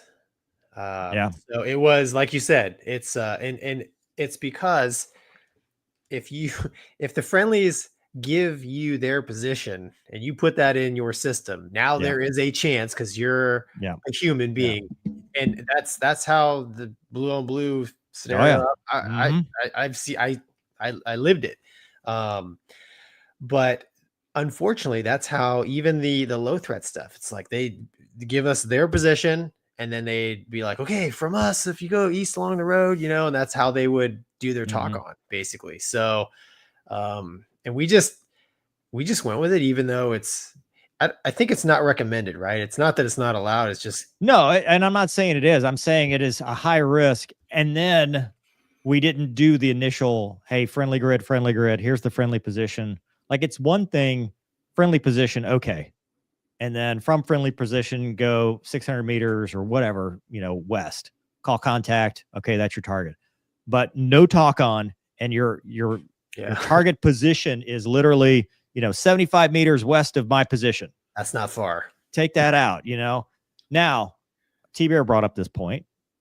If you're doing like a base defense, which I did, and Balad, we would come back and they're mortaring the base, right? So now they send the QRF out, and you're going out there and supporting the QRF from a known fixed point, the base position, right? Because they're outside that wire, which is kind of what this is, right? This is they're on a base, it's that. And plus they marked it with smoke. I mean, so right, there's a lot of mitigating circumstances. It's just non-standard. The other piece non-standard is just, it's not in a format, you're just like throwing stuff out there, seeing how it sticks. Yeah. What did T-Bear have to say about I mean, did he consider it danger close? Like, did it meet the criteria for? He's like, she should have given her initials. Instead of saying my authorization, it should have ended with her initials, because ground commander's initials. Yep. So it should have ended with, my initials are, Sierra Hotel, cleared hot, whatever it is, because she clears them hot, which is correct, because type 2 control is you see one or the other, right? You see the target or you see the aircraft's nose. You can't, type 1 is I got to see both, and the fact kind of buys bombs. Mm-hmm. But for her, it was really good, except for a couple little details, which again, dude, that the show is phenomenal. And a lot of the CQB stuff in season 1, I don't understand why in season 2 they do this shoot house scene. I'll tell you the problem with season 2 is they take this Apache helicopter pilot, they put her in a Black Hawk, and they say, oh, you can fly anything you want. Like if you're a Apache pilot, then you can fly any lesser aircraft, which I beg to differ, but okay. Because we have these things called quals that we have to have. They have this close air support mission when they introduce her, where she goes in, like, I'm not talking like danger close. I'm talking like she could just blow the people down with a rotor wash. I don't know why she shot, because she got so close to them that they could just, take out the 9mm and just start popping off rounds out the window. Yeah, Casmo style. Yeah, and then they're like, okay, well, we're gonna put you in this, high speed situation, but let's train you first. They're like, have you ever shot a gun? Well, not really, just whatever the Army does. Okay, well, let's go into the shoot house. So they put her in the shoot house, and they're like, okay, stand in front of the doorway and kind of lean this way, and then you can turn, and wherever your knuckles point, that's where the gun's going to hit. I'm like, absolutely not. None of this. No. Well, so I don't know. Hopefully it's just that episode. Well, the episode that you ruined, they obviously had some really good. Yes. They had some really good military counsel, because it's Hollywood, but it's like it's believable. Yeah. You're like, oh, okay, this is a amped up version of like what it actually is like during a high threat cast situation. So I mean, I watched it. I was like, that's pretty cool. T-Bear was impressed. I'm sad that you're like, oh, season 2. Those advisors. One episode. It's just one episode. Season 2, episode 1 is phenomenal. It reminds me of Sicario, which it should, because it's the same guy who wrote Sicario. Have you seen Sicario? If you can get, because the kids can't watch this movie. No, if it's not G, I'm not watching it. This is like, just you and your wife. But Sicario is a fantastic movie too. Probably what's about to happen with the Mexican border, because it's about them basically sending Delta in to go take out cartels, which is incredible. Please don't kill me. I've already got enough hit lists on me right now. This is all entertainment.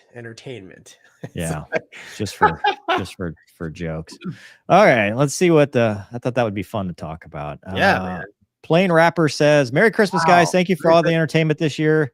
Just a little something to show some appreciation. Watching this one live for a change. Hell yeah. That's awesome, man. I like that picture. It's a race car. Yeah, it is, man. That's awesome. Aaron says, I'd send you 50 like Plain Rapper, but you guys make enough money at Spirit. I don't think Spirit's making any money now, are they? Those poor guys. Oh, yeah. Uncle Buzz is mad. Why isn't it Uncle Buck? Yeah. So off topic, why would anybody buy a supercar that has a check engine light on? Would you fly a fighter into a dogfight with warning alarms going off, fuel, oil pressure, and no ammo? Well, having flown 4th gen fighters for a long time, Gonky, how many times have you cranked up a fighter and gotten a spurious caution that you got somebody to come look at, and all you did was reset it and it was fine? Yeah, or you blast off in a horn, you get the gun gas caution. Now you keep going on your mission, you just don't have a gun. like these people are like, well, how would you fly like that? It's like, dude, have you ever been around an F-22? Like, yeah. I mean, oh, dude, yeah, exactly. I mean, we never. So, to the point of the car, it got a check engine light because there is these cars are too smart now. In the early, like first 200 miles, this is a common problem. the ECU and the transmission control computer, at some point, they lose connection. They lose the little data link between the two. And so it throws a check engine light.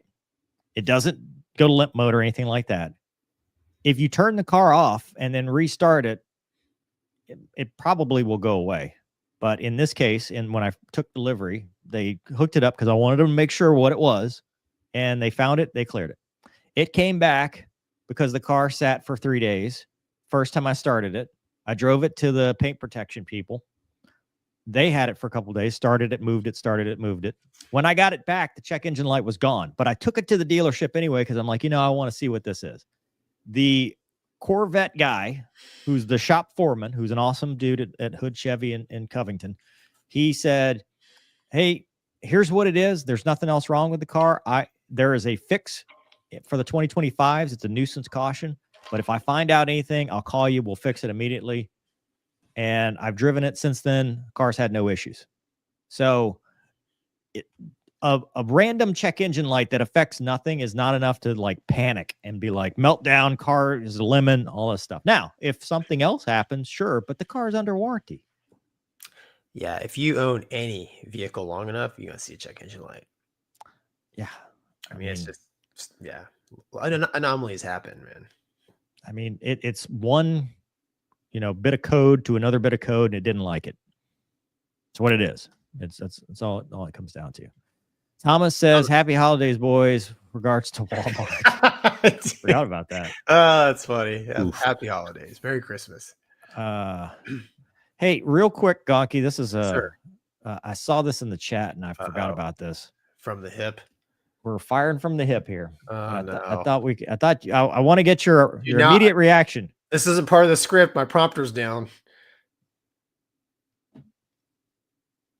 Thomas Cruise gets a top U.S. Navy honor for boosting the military with the screen rolls. That's cool. Thomas Cruise was awarded the U.S. Navy's top civilian honor on Tuesday for outstanding contributions to the Navy and Marine Corps with Top Gun and other films. I bet it's Edge of Tomorrow. That's a good film. The 62-year-old actor, is he really 62? Oh, God. I admire all of the servicemen and women, he said. I know in life, something that is very true to me is that to lead is to serve. Know that to my core. I see that in servicemen and women. Navy said Cruise had increased public awareness, appreciation for our highly trained personnel and the sacrifices in uniform. They did that in 1986, 2022. They don't list any other movies. Oh, Born on the 4th of July, Few Good Men, yeah. Mission Impossible. Yeah. And then Mission Impossible Final Reckoning coming out May of 2025. Who is this dude? He's probably the Navy. Is he SecNav? I don't know. Not for much longer, he's not. Probably not going to make it. Yeah, he's probably... No, that's awesome, man. I 1000% support that. I think they probably should have gave it to him earlier. But I mean, how many people have you interviewed? It's like, oh, tell me how you got into aviation. Well, I saw Top Gun, right? So, and of course, I was a fan of Iceman. Like, I thought you were going to say ISIS. I don't know why. It sounded like you were going towards that. All right, continue. But you know what I'm saying? Like, Viper, all those, like, it was, but he was the main character in the movie, right? So, but like, I totally, man, he has influenced literally thousands of young men and women to get into not just military aviation, but the military in general, So I would like to know when Nick Cage gets his. I don't know. I mean, for you mean the Army or Firebirds? Yeah, dude, look, I love that movie, but it just doesn't have the following. It's probably just me. I mean, it's like, yeah. I mean, who played Doug Masters? Is that guy? He's not gonna. I know Louis Gossett Jr. He passed away, so unfortunately, he can't get an award. He was good in that movie, man. Yeah, really good. Yeah. No, that's awesome. Played a great reservist. Did you know he was a reservist? No, he's a reservist. Yeah, he's a reservist in the whole movie. It's perfect. That's one I have to watch again. Maybe. Yeah, when I rewatched it, because you don't know this stuff as a kid. No, exactly. You rewatch, he's like, holy, he's a reservist. Perfect. That, you know what? It's all coming together now. That's why nobody knew him. That's why he could push it, or he's like, actor D, but I'm a reservist. Oh yeah, it's that guy once a month. Yeah, of course. He can fly. He can fly a jet. Wow. Yeah. Yeah. No, good. I'm glad, man. He deserves that. He deserves that award. And Jason Gedrick is Doug Masters. Is it? Yeah. And Tom Cruise did not die and come back to life like Jason Gedrick did. Yeah. I don't know, man. Yeah. No, I'm with you, dude. I think that it's great that they're recognizing that. Maybe the tide's changing. We like recruiting again. I don't know. I don't know, man. I mean, all I know is that when I was a kid, I idolized that character. Maverick. I wanted to be, just like him. So he played it well. And even when I was in the Navy, man, even like a lot of our maintainers and stuff, like Top Gun, the movie, the original one, influenced them to join. And that's so cool. Charlie Sheen needs to get an award too. Hot shots. Yeah. Topper Harley. Yeah, dude, Topper. I mean, that's actually showed us, that's a much more accurate representation of being in the United States military, correct, than Tom Cruise has ever shown. Yeah, exactly. Mm-hmm. They had the situation way too under control in Top Gun, dude. Yeah, no, that's much more accurate. Well, cool. That was that's awesome. I saw it in the chat. Somebody brought it up, and I remember reading the article, so I wanted to I didn't know bring that up as something, but hey, you think we'll ever get an award like that? A lamp. Major award. Yeah, it's fragile. I'm going to hang it up right here in the window. I don't see that happening, Gonky. We'll get paperwork though. Yeah. So you'll get something with official writing on it. I've gotten that, but not the paperwork I want, right? Yeah. Anyway, back to the audience. Aaron says Iceman got his call sign because he was Mormon and only drank ice water at the O Club. Was he Mormon? Really? Is that? No, they explain his call sign. That's how he flies. No mistakes. Ice cold. That's right. And then he drinks his signature drink. Ice. Water. Was it water? I thought it was. I thought it was like a Zima. I thought it was like a scotch. No, it's clear. It's clear. He's drinking. It's either. It could be. Is Zima clear? I was too busy looking at his date. I got to watch it again. Yeah. This is something I would think Doug might know, but he hasn't chimed in yet. So. Yeah, he's off. I don't want to disagree with a member of the chat. What's the disagreement? That's not true. Oh, what's not true? That the character was Mormon. Yeah, I think in real life, Val Kilmer may have been at the time. Was he? Not sure though. Can you escape Mormonism? Oh boy, remember that time thing? Like I thought, like once you're in, you're in. I don't think there's a. I don't know, dude. Thing. No, wait a minute. You can. Dude, didn't shots? It's like, wait a minute. Anyway, Rose, it's been a hot second since messaging here, but happy to say I've graduated from OTS. Nice. Cooperate to graduate for sure. I see it now. Happy holidays. Hope everyone's doing well. Hell yeah, Rose. Congratulations. Awesome. Congrats. Lieutenant. Colton says, happy birthday to the Tomcat. Oh, turned wow. 54 yesterday. Did it? Also, that's a lovely sweater mover. Where can one get one? Well, what you do is you go wait in the post office for an hour, and they'll just hand it to you. Dude, yeah. Dude, if I had one with a hornet on the front, I'd wear it. I got an email saying they're sending me stuff for you. We have to fix this, dude. You have to either get your own PO box or you come to my post office. and you stand in line because, well, dude, holidays, they are not good. Our current scenario, well, dude, listen, last drill, I delivered a bunch of your mail, right? So, I mean, as long as we're a bunch. It was a book again, which I'm not sure I was supposed to get that book because you already gave me that book once. I have 2 of them now. Wait a minute. You gave me yours. That was Wombats. Sorry. Like, I'm like, why do I have 2 of these? This is why I was never a postman. Apparently. And then the second thing was the litho, which I mounted on this wall. Yeah, I got mine up. Yeah. Which I'm hoping that the simulator will crash into and make a. And then you got this. Yes. See, it's like, yeah. See, so as long as listen, dude, as long as we both don't get fired from our unit, working on it. True. Working on it.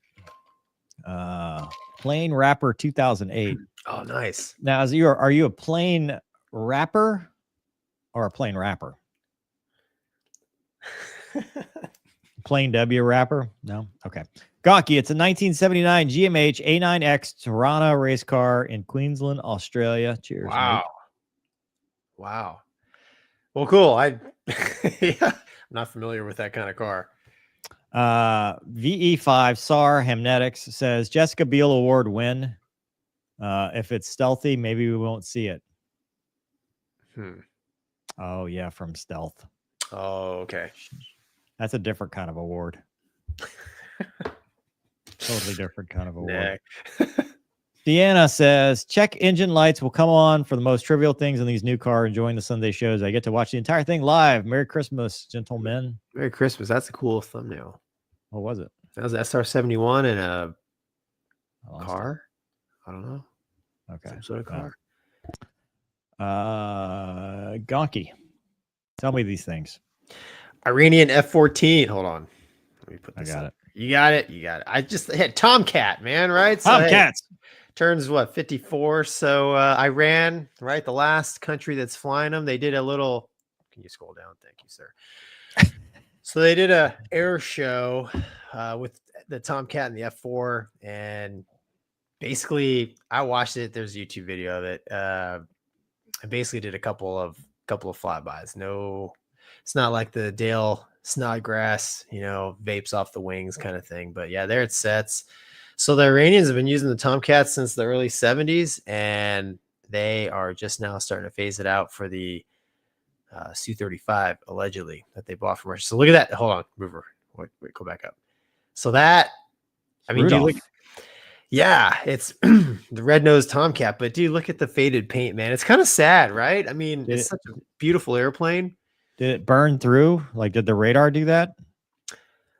Dude, who knows if the radar even works, right? It's got the AUG-9 in it, which, hey, my hat's off to the Iranians for even keeping that airplane flying as long as they have been without, Western technical support. And dude, the U.S. left like in the 70s, and, allegedly there was a whole bunch of sabotage type stuff going on because, the Shah was ousted. But yeah, man, I just thought it'd be cool to talk about the Iranian Tomcat. They had a couple other airplanes at this show.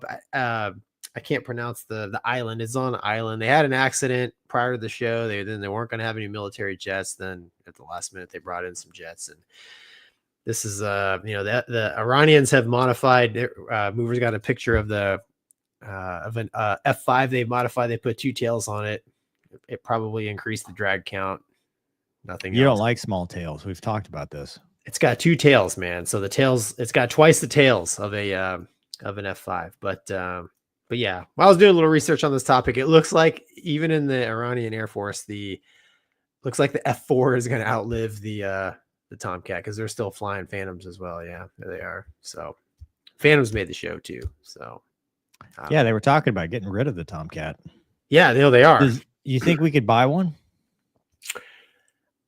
Dude, I don't know. How many super chats would require us to be able to buy one outright?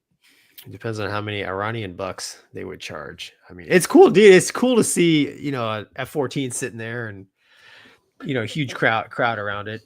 Oh, hell yeah, dude. But I'd love to see an Iranian air show or a Tomcat air show. Same. It's just kind of sad, man. The paint on the nose is all faded, and she looks old, man. Luna's offended.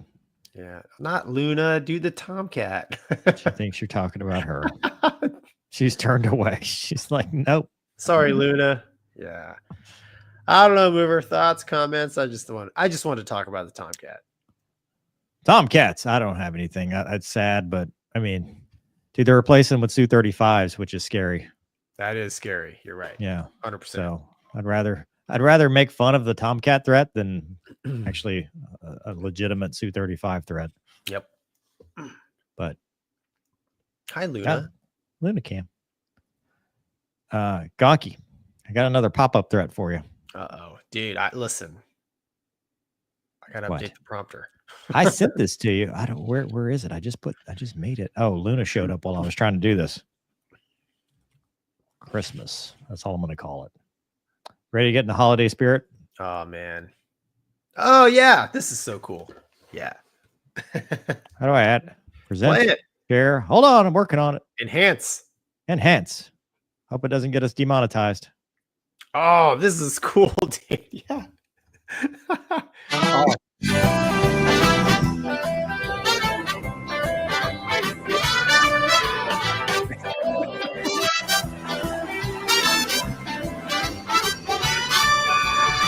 I don't want a lot for Christmas. There is just one thing I need. I don't care about the presents underneath the Christmas tree.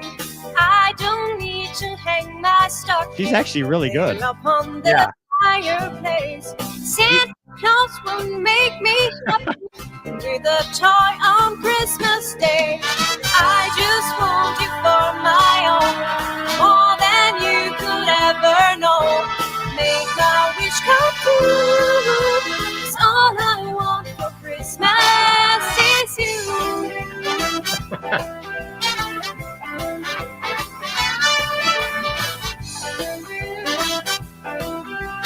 All I want for Christmas is you.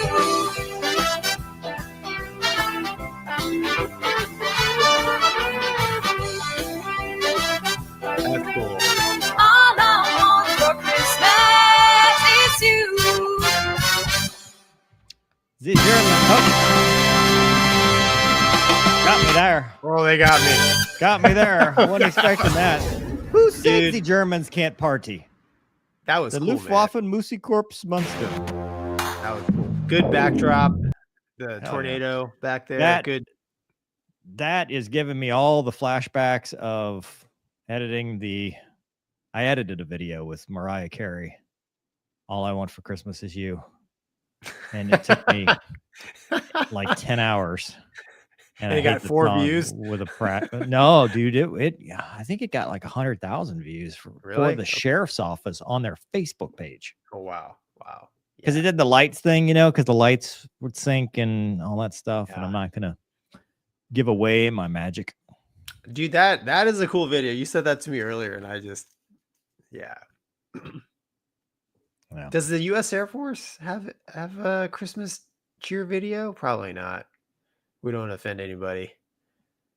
Oh no, we don't do that here. Yeah, no fun. You're right. I'm sorry. Or the government shut down, so we don't have enough money to make a holiday. Where's the banner, Conk? Here we go. Nope, wrong one. That's the wrong one. Sorry. Sorry. All right, dude. I'll get back to some holiday cheer. Fired from look. We just showed a nice video, and you're like, we do this in our government. No, we're too busy. We're on drones.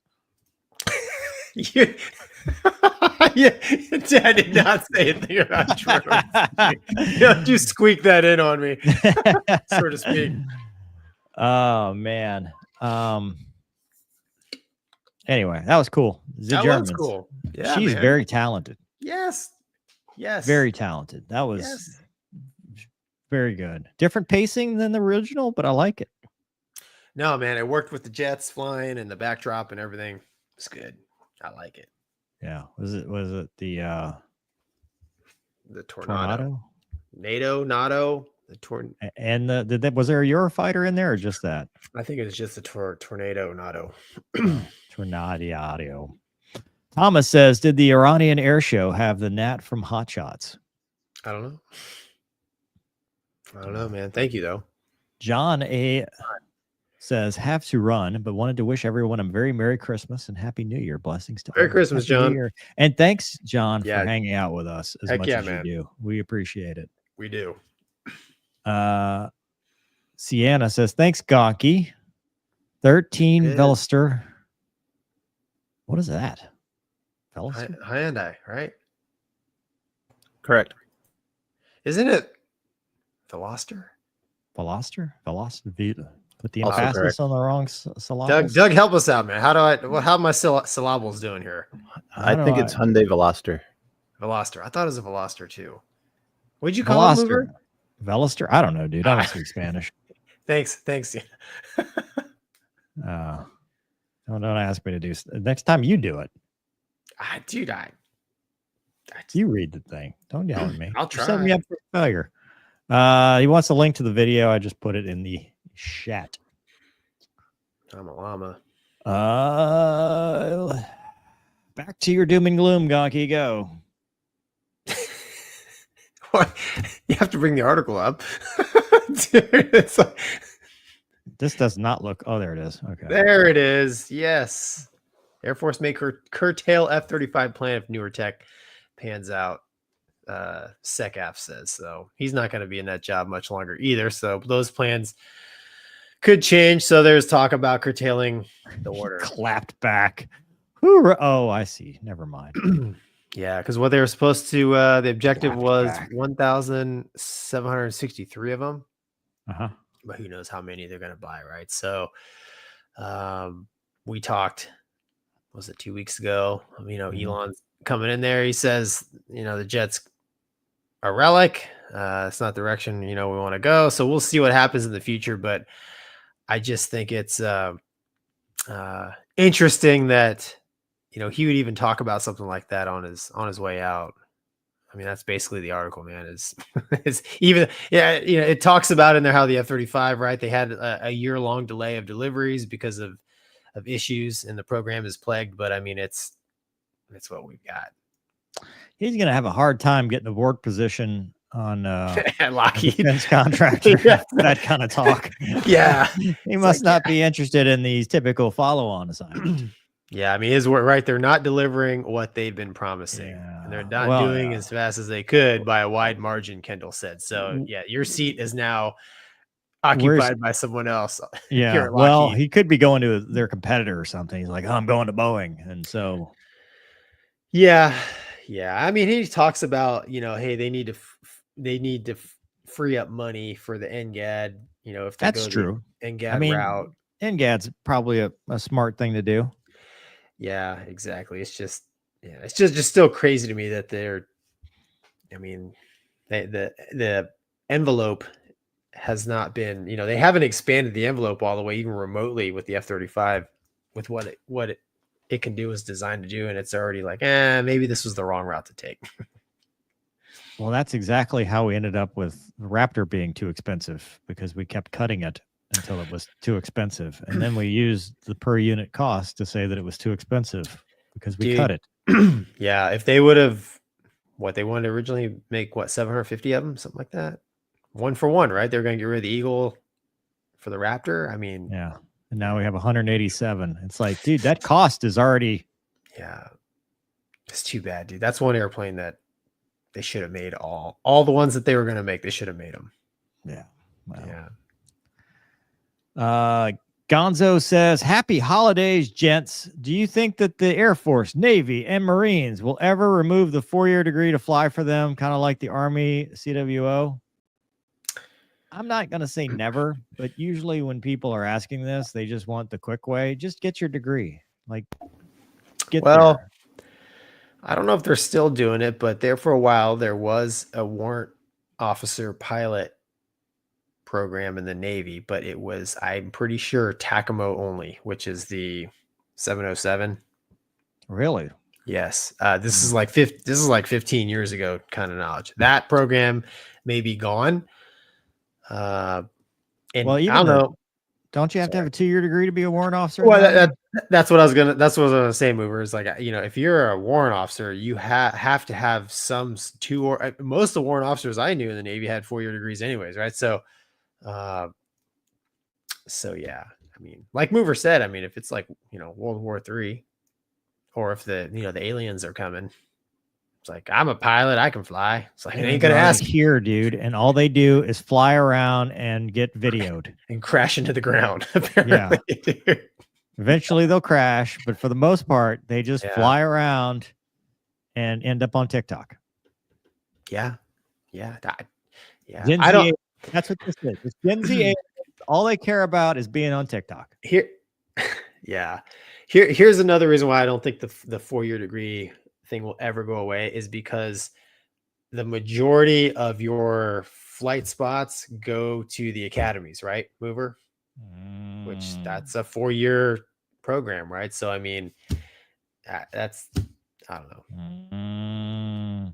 So depends on how desperate they get. That's all. The standards depend on 100%. The level of desperation. Yes, the needs of the Navy and the Air Force, and the Army. They call it the needs of the services, but it's a level of desperation. It's just like closing time at the bar. Who's left here? Let's see. That's early on, you got high hopes. End of the night, it's whoever's left. It's just, dude, that's funny. Cocky. We're evidence of that, dude. We just happen to have the degree part, but. Let's be honest. No, 100%. Your family name ain't the best in the Navy. No, 100%. Yeah. Like I joke all the time. 9/11 was a horrible thing to happen, but they lowered the standard because they needed people, and that's how I got in. 9/11 times 1,000. That's right. 911,000. A321 bird strike engine fire. Are we really talking about this? We still are. Well, I guess I'll do it, because why not? Is that the right? Whatever. So Dallas, Fort Worth based American Airlines departing from New York LaGuardia experienced a critical bird strike incident that forced emergency landing on 13 November. Dude, this is not it. This was more recent than that. Scroll up, see what the date of the article. Why in the world? Maybe it's a typo. Maybe it was a month ago. Oh, maybe it was in the art. Maybe it's deja vu. No. Deja vu. So this happened already before. A month prior. I got you. Scroll down. See? Yeah. Where's the video? Is the video on there? There's video of it? Yeah, there's video from a passenger. Oh, wow. Whatever. Look. So anyway, an Airbus took a bird. A passenger got it. Did the standard pop banger buzz. They handled it like pros. They landed the plane. Everybody was safe. Airplane was flyable again. They just had to fix the engine. Everybody thinks that it was a drone, but it was birds, because birds fly. Now, are drones dangerous? Yes. We've talked about this before. Remember, we didn't talk about it on this show. I talked about it on mine. Remember back during COVID when a drone almost got hit by the Blue Angels? Or the Blue Angels almost hit the drone? Yes. Yeah. And the guy had it on video? Yeah. Not saying it's impossible, but in this case, it was birds. And so, and they'll know that when they go to the airplane, because if you ever hit birds, taking bird down the intake, it smells like they're cooking something. Like you can smell it. So fried chicken. You're going to have fan blades that are no longer assembled correctly. Yeah. And the engine's not going to perform, but the pilots are professionals. They trained for this in the sim. They executed with perfection and landed the plane uneventfully. Whether it's a drone or not doesn't matter, although unlikely. Even if it were a drone, I would be a little bit weary of the idea that it's intentional, because that's big sky theory, dude. The golden BB it would take to actually pilot a drone into an intake would be, you need a bunch of them. I think to do it with one, it would be, I think it's way harder than you think. Because it's a moving target, right? If your objective is to fly in the intake of an engine, an airliner's even on finals moving at 150 miles an hour. So Well, even that, and it's climbing out at a rate higher than any drone. Like the drone's not going to be able to, even the fastest drone can't. No. But birds do have altitude. I mean, they do fly at altitude.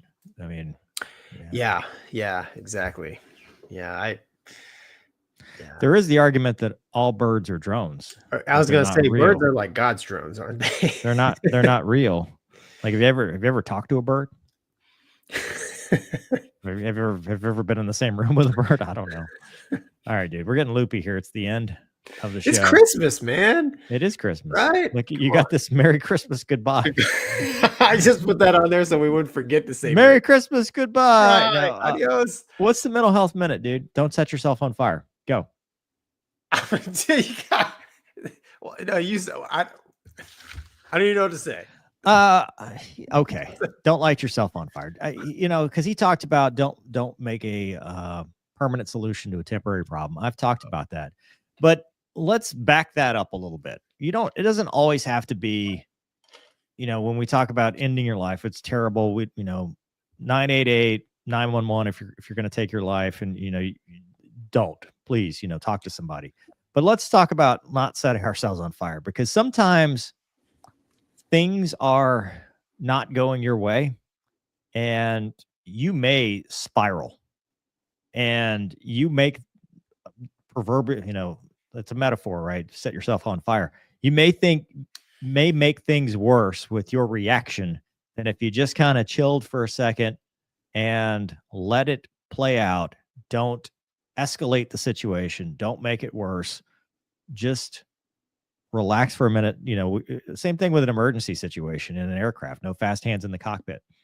If something is not going your way, the worst thing you can do is go out there and intentionally try to make it worse, because you're like, I don't have anything to lose. I'm just going to, throw spaghetti at the wall and see what sticks.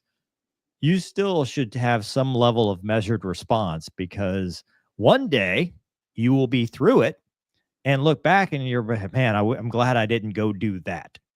Right. And that could be something as simple as, your boss pisses you off one day and you quit. And then you're like, man, I really could have used that job. Or you go through a very traumatic experience and, you use whatever nuclear options available to me. I mean, me personally, right? I went through stuff in 2022, 2023. And there were many times where I was like, I want to do the nuclear option. I'm going to tell the world, everyone will know. Well, look, 2 years later, what opportunities I've had that I may have lost if I had done that. And that's not to say that story won't come out one day, because it will, and names will be named, but it'll be at the appropriate time, not as something in the heat of the battle where you think it's the last ditch opportunity you have to make something right. And I think that is the don't set yourself on fire. When you are, people always say, fight fire with fire. No, we don't fight fire with fire. We fight fire with water. You don't see firefighters rolling around with fire. No, they have water. Now, there are control burns and stuff like that, but usually we fight fire with water. You have to do the opposite. In an intense state, you need calm. You need that yin yang to get yourself through the bad situation. So it helps to have friends that help you see that and help keep you from making potentially irreversible decisions. But if not, you can always talk to Military One Source. You can always talk to a counselor. You can always talk to somebody that will listen, even if it's just, I got to go to the emergency room, because you don't want to make it a permanent problem. Gonky, go with your data. Yeah. Well, you did a good job of covering your own topic there. What do you mean my own topic there? No, that was not my...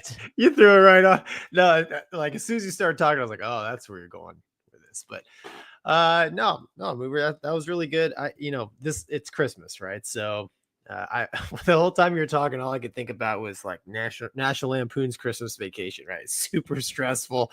Like you're just trying and it's not happening. And finally you go, you go bat crazy, and which is not the right thing to do. So we talked a little bit about it last week with Sean, because he's a safety guy. Just, especially this time of year, like especially if you have kids, right? Everything is chaotic. There's family stuff, probably some family drama.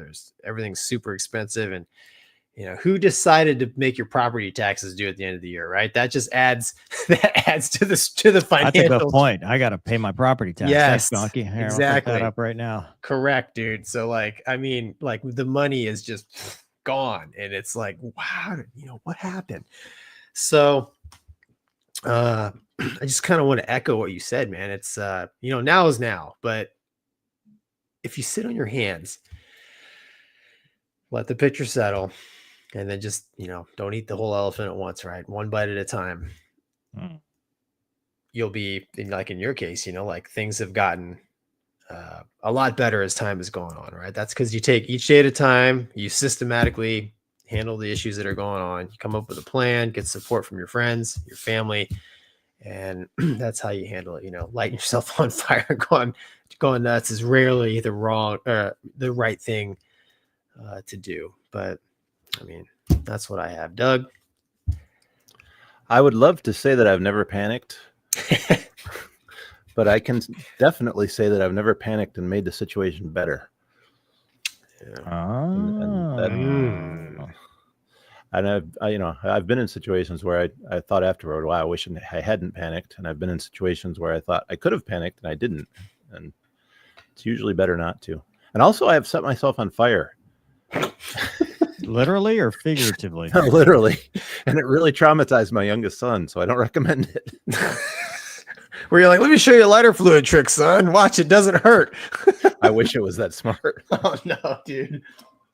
But he yelled, stop, drop, and roll, and I did, so, Hey, he's trained well. Yep. Yeah. That's all I've got. Mover, you paying your property taxes? Yeah, dude. And the credit card fee is killing me. So now I got to put my routing number and all that. God, why? Listen, when I like my trailer parks and stuff. Like, oh God, it's like here we go. Oh man. Yeah, it's real because the government. You think you own your property, then you don't pay your taxes, and they take it from you. It's crazy, dude. Yeah. You would have liked my dad. Lit himself on fire. What? I said Gonky would have liked my dad. He used to tell the census takers when they asked, do you own your house? He said, no, I rent it from the government. It's true, man. It's 100% true. 100% true. Well, that's the end of our show. Yes, we'll end it on taxes and fire. Hold on. If you do light yourself on fire, don't stay on fire. Yeah, put yourself out. Put yourself out with water. Unless it's an oil fire. You don't want to do that with oil fire. Yeah. You want some kind of foaming agent. Yeah. But if you do, pull, aim, squeeze, sweep. So let's hope nobody catches themselves on fire. Do you have to go through that training at your airline? Yes, dude. Yes. Do they teach you pull, aim, dude, squeeze, sweep? They've got like a virtual fire. Oh no, we use a real fire. Well, you guys are professional, right? We've got it's imagine VR. Yeah, yes, it's like this is a fire, and you push the button and you do a sweeping motion, and like the little sensor detects it, and then it like the light goes out. Like you're a qual. I'm like, okay. That's hilarious, dude. We used to have. Well, never mind. I don't want to say that. Did you have to do the life raft? Yes. In the pool? Yes. So apparently somebody almost killed themselves doing that because they couldn't get in the raft and nearly drown. I could see that. So now they do it on a painted concrete. That would be so much easier. Because getting in the raft is there's a pool that no one uses because they can't put the raft in the pool anymore. Lap swim, dude. No, they just don't allow it. The more you know. Yeah. All right, dude. That's enough for a show. Yeah. Merry Christmas. Hey, what are we doing for next week? Monday. I got a red eye, dude. It might not be my chipper self. Well, we'll figure if I get home in a reasonable time. We'll figure it out. Come on, man. 787, right? Low cabin pressure or high cabin pressure, right? Still, no, it's low cabin altitude. High pressure, right? Overpressurizes. Yeah. At low altitude. Dude, get in that bunk, get some sleep. Tell the captain don't bother you unless it's serious. It's gonna be a tough one. I know. Look Look, back. hey, we might have to change the day. Listen, Well, the next day is New Year's Eve. Are you doing anything for New Year's Eve? most likely no. Well, then there you go. We'll just do it then. we'll have 2 viewers. The New Year's Eve special. Yeah, no, In dude.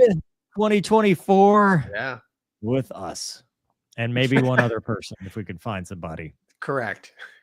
Yeah, we're looking. So Yeah, we're always open. yeah, Instant justice is always instant. Oh, hold on. What in tarnation says win the war, not the battle. Just because something isn't what we hoped doesn't mean we can't still reach all our goals. Yes. nice, man. Thank you. Aaron says Merry Christmas to you all and Walmart. Merry Christmas, Aaron.